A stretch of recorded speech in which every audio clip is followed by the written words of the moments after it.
자, 이틀 뒤면 박근혜 정부가 들어선 지 2년이 됩니다. 2년 전에 박근혜 당시 후보는 국민과 많은 약속을 했습니다. 그 약속들은 얼마나 지켜지고 있을까요? 저희가 설 연휴 전에 팩트체크에서는 주로 데이터를 기반으로 해서 점검을 해드렸는데요. 탐사플러스 취재팀은 박근혜 정부의 주요 공약 이행 여부를 공약이 적용돼야 할 현장에 직접 나가서 점검을 해봤습니다. 이틀에 걸쳐서 취재한 내용을 전해드릴 텐데요. 오늘은 박 대통령이 국민들에게 무언가 해주겠다고 약속한 해드리겠습니다 공약을 살펴보겠습니다. 참고로 내일은 바꾸겠습니다. 무엇을 바꿨는가를 점검해보는 바꾸겠습니다 공약을 점검하는 시간을 갖겠습니다. 자, 말씀드린 대로 오늘은 해드리겠습니다 공약에 대한 점검입니다. 정재윤 기자의 리포트를 먼저 보시겠습니다. 박 대통령의 핵심 공약, 바로 생애주기별 맞춤형 복지입니다. 이 공약대로라면 모든 연령대의 국민들이 실생활에 필요한 맞춤형 혜택을 누릴 수 있습니다. 박 대통령이 약속한 복지 혜택, 지금 한번 살펴보겠습니다. 대한민국에 사는 수많은 가족들의 모습입니다. 평범한 맞벌이 부부의 가정인데요. 방과 후에도 학교에서 아이들을 공짜로 돌봐주기 때문에 아이 맡길 곳을 걱정하지 않아도 됩니다. 또 다른 가족을 한번 볼까요? 대학생 딸의 등록금 부담은 크게 줄어들고 이 고등학생 아들의 사교육비 걱정도 덜었습니다. 학교 수업료는 아예 없습니다. 어르신을 모시고 사는 가정은 어떨까요? 할아버지 할머니는 매달 20만 원씩 나라에서 받고 또 가족 중 암과 같은 4대 중증 질환에 걸려도 치료비 때문에 빚더미에 앉을 일은 없습니다.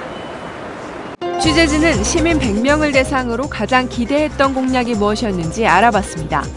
4대 중증질환 전액 보장과 반값 등록금, 돌봄 교실, 여성 일자리 등이 많이 언급됐습니다.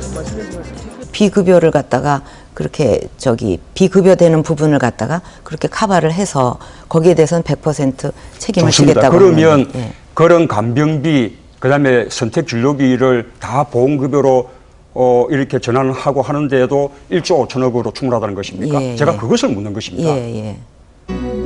박 대통령은 대선 당시 4대 중증 질환인 암, 심장, 뇌혈관, 희귀 난치성 질환에 대한 진료비와 더불어 3대 비급여도 모두 책임지겠다고 밝혔습니다.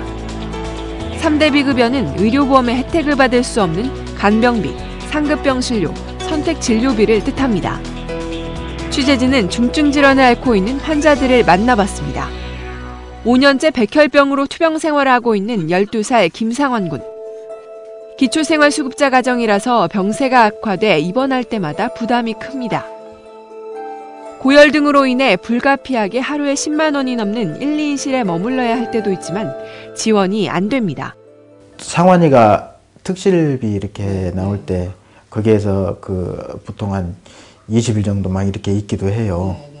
그러다 보면은 저희가 이제 거의 특실비 이걸 거의 다 저희가 부담을 할 때가 있고. 희귀 난치성 질환을 앓고 있는 환자들 30명이 모여 사는 복지시설입니다. 형편이 어려워 시설에서 모금해주는 후원금으로 치료를 받고 있습니다. 그러나 수십만 원이나 되는 검사비가 무서워 아파도 병원에 가지 못합니다. 돈이 모아질 때까지 기다려야 되니까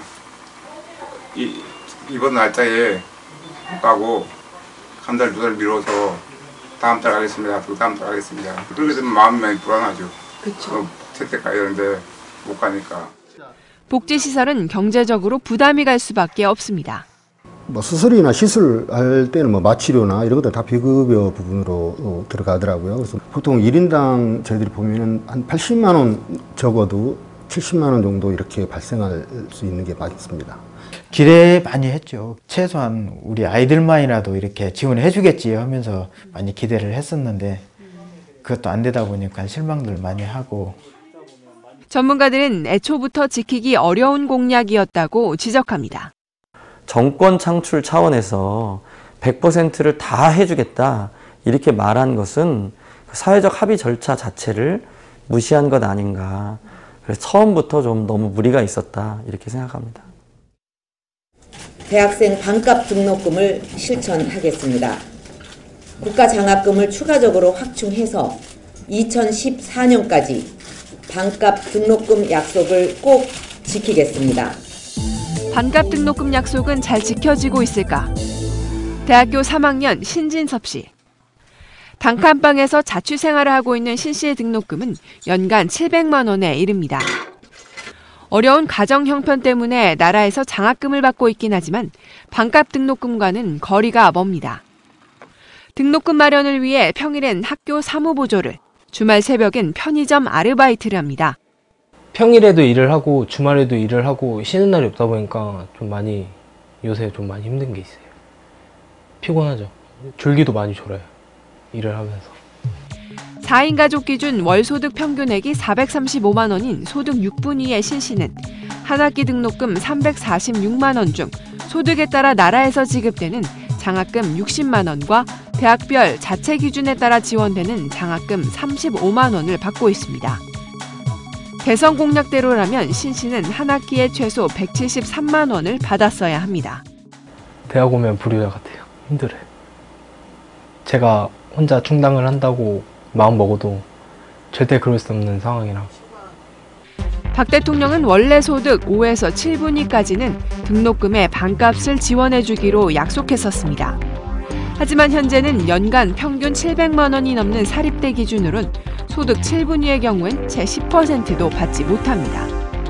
소득 분위가 낮으면 그나마 장학금이라도 나오지만 시골에 안 팔리는 땅이라도 있거나 집 한 채가 전 재산인 하우스푸어는 한 푼도 받을 수 없습니다. 이런 게 가정마다 사람마다 다 각기 다른 사정들이 있을 수 있는 거잖아요. 빚이 있는 사람들은 이를테면 아파트를 사느라 대출을 받은 사람들은 또 상당히 많은 부분이 이자로 빠져나갈 수도 있는 부분이고. 정부는 반값 등록금 공약이 올해 완성된다고 밝히고 있습니다.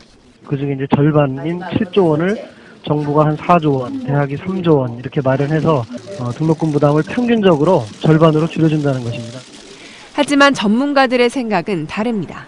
실제 정부는 반값 등록금이 완성됐다고 하지만 금액상으로 봤을 때는 반값 등록금이 아닌 것으로 나타났습니다. 그것을 대학이 등록금 자체를 낮추는 방안으로 가야지만 실제 학생들의 등록금 부담이 줄어들 것으로 보입니다. 박근혜 정부는 취임 2주년에 맞춰 정책 자료집을 냈는데요. 이 박 대통령의 대선 공약이 잘 지켜지고 있다고 평가하고 있습니다. 실제로는 어떨까요?